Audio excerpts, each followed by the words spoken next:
It's no secret that the Geometry Dash community has been plagued by years and years of controversy. Top players rise and fall, creation teams make some of the greatest and most innovative levels for their time that are eventually overshadowed by more creators in the future. New challenges are set for mankind, and exposal videos are made. Today we're going to be looking at the Geometry Dash Political Compass, a tool I constructed to help each and every one of you navigate the vast wasteland of conflicting ideologies about the game. If you enjoyed today's video, please consider donating to my presidential campaign. So first I'm going to explain roughly how this political compass is organized, and then we will work our way from more centrist positions that the majority of the community is likely to hold, moving towards the more extremist positions. These positions will be illustrated by different figures in the Geometry Dash community, with a short description before moving on to the next one. The position of someone on the y-axis, whether they are up or down, regards their position on how much moderator and Robtop control they want in the game. For example, someone who is towards the top of the compass will most likely want Robtop and the moderators to have more power, absolute power, and exert more control over the rest of the community, whereas someone very far down on the compass would more likely be able to advocate for less moderator control,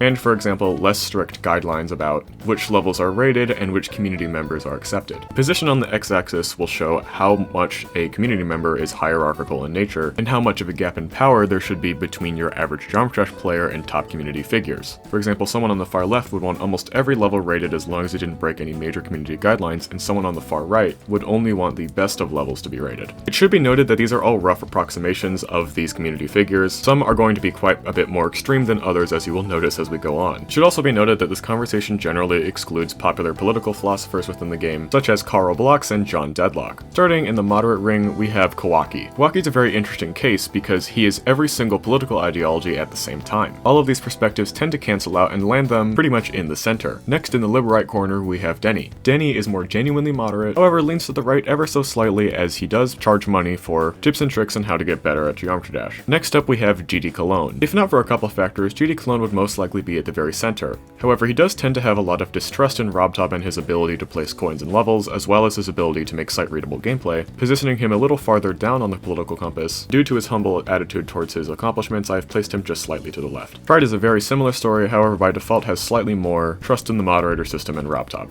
Next up we have the more active ring, however these are not considered extremists. Starting with Cherry Team and APTeam, these generally tend to have more trust in Robtop and the moderator community, as they are large creator teams that are almost guaranteed to have their levels justly and fairly rated. To some extent this also applies to wulzy, as he is again a very popular creator and a popular community figure, however he is not an entire creating team by himself, and thus can't rely quite as heavily on the coherence of the mod team. I've also put APTeam to the right of Cherry Team, as they have only really released the largest of projects, whereas Cherry Team has created some more fun levels that aren't exactly top 1 extremes. Down in the lib right corner, adjacent to Denny and Aiden GD, we have Kawaqii and Lemon Cake, who are both very focused on their own individual economic power. These two are also known for their mass levels of production of subliminal pro-spam and frame-perfect gameplay propaganda, attempting to radicalize younger generations within the community to advocate for gameplay that the majority of humans simply cannot physically do. This is of course very independent of the mod team, as the levels that they create for this propaganda are absolute fucking dogshit. Between these two is Aiden GD, who is very much completely independent of Robtop standards, as a Zero Flare is technically kind of maybe a stolen level, and paired with its outdated decoration would be very unlikely to receive a rate on release unless it was pressured and forced on Robtop like it was with the Tidal Wave Massacre. He has also been placed further to the right due to some of his comments that he has made on Discord. Next we have Aonair, who is much more accepting of unconventional creating styles, as well as challenges and tasks that have nothing to do with the mod team. I've also put myself right next to him, as I think most levels, unless they violate broad community guidelines, or are basically just a glorified layout, should be at least probably given a star rate. Next we have Zanny, who is so fat that he took up 2 spaces on the chart. Of course he's not very hierarchical, I mean how could he be? He's Sonic Wave Infinity Calories. He's also not too heavily affiliated with or takes too seriously with the mod team, as he created the fake moderator mod on Geode, and besides, he's too busy Usain bolting to the fridge to really care if his levels get rated or not. Next we have Nexus, who is less hierarchical because he will just showcase any cool level, whether it's created by a big celebrity or not, and beats levels that he showcases.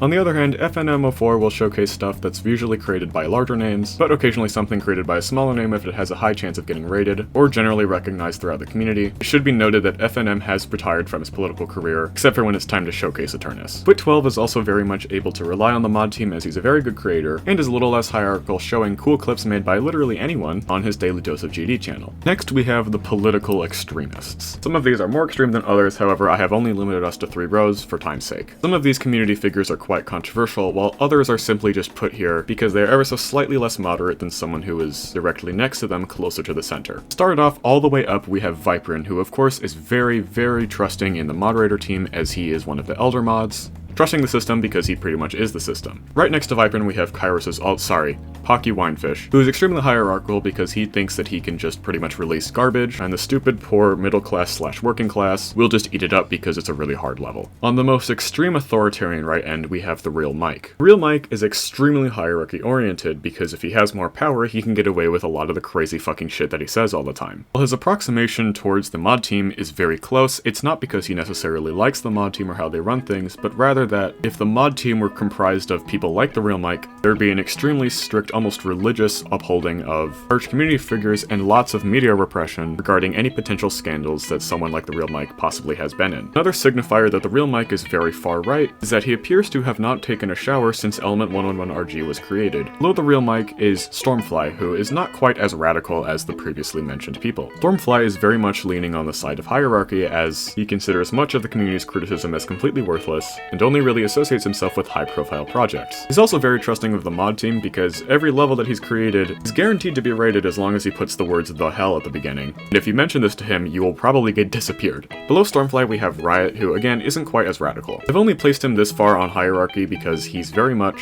up to in the community and also can rely very heavily on Robtop's mod team as pretty much all of his levels will always get rated. I've only placed him in the area that's very hierarchical because of his status, however I do think that he is much more accepting of new names if they are good at the game and can prove themselves. Starting off the next corner we have Space UK. Space UK doesn't exactly love the mod team as any authority figure that could have figured out that he was hacking he just genuinely has an aversion to, and also his former power and status in the community gave him a lot of money. Next up we have X-Creator Goal, who has been compared to the Zodiac Killer in his prioritization of the afterlife. The reason X-Creator Goal is farther down on the compass is because he simply does not have the best relations with the mod team, as generally speaking they aren't so great with his antics revolving around 2.2 clickbait and discussing religious controversies in his Geometry Discord server. Next we have the most extreme Librite, which is Advi Styles. Advi, who is a very infamous, let's say, child enjoyer, and as a result is very much not on good terms with the mod team or the rating system, as all of his rated levels were transferred over to the Shadow Realm account. He also would of course prefer almost zero moderation so that in the darkness he can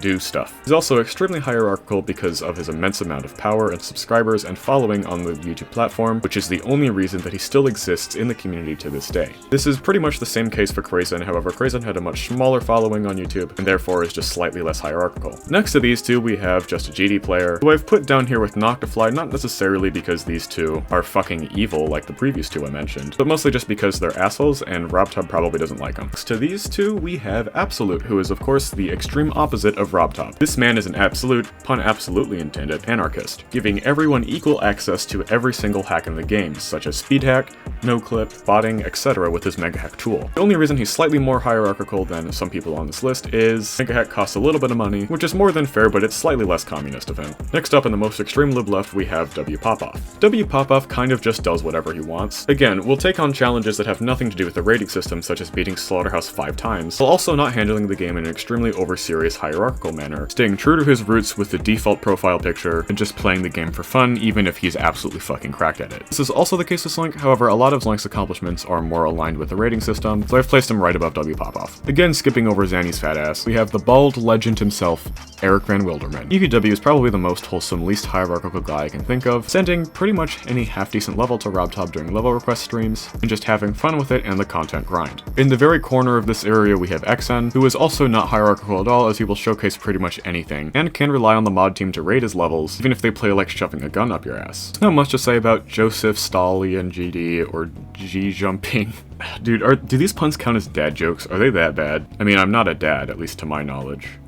Oh fuck. Wait, Oh no, am I gonna have to pay child support? And finally, we have the man, the myth, the legend himself, Robtop. Honestly, his rating standards are much lower than most moderators. He doesn't take himself too seriously, which very much serves to his benefit, so he's not too hierarchical. But of course, he is the system, and I would assume that he trusts himself to make good decisions for the game, even if it takes 6 or 7 years, so he's all the way up on the compass. So yeah, that was the geometry-political compass. Now, obviously, this is an April Fool's video. I'm pretty sure this compass, even in and of itself, is not very consistent. This video is more so just to poke fun at the overly serious attitude towards the game that some people have, to the point where it feels like they're arguing about something as if millions of lives are at stake and countries are shaped after the outcome of some sort of controversy. Of course, none of these should be taken seriously at all, and with the exception of people like Crazen, I don't mean any harm to anyone in the community. The whole point of this is that it takes itself too seriously and it's completely overblown. So yeah, if you did enjoy today's video, please like and subscribe. If you haven't seen any of my other content before, I swear it's not as fucking out there as this one. If you're in the mood for more silly, goofy stuff, you can go check out my other channel that's just geometry-memes, where I guess every day is April Fool's Day, or you can check out more of my serious content on this channel. Thank you all so much for watching, and I will see you all in the next one.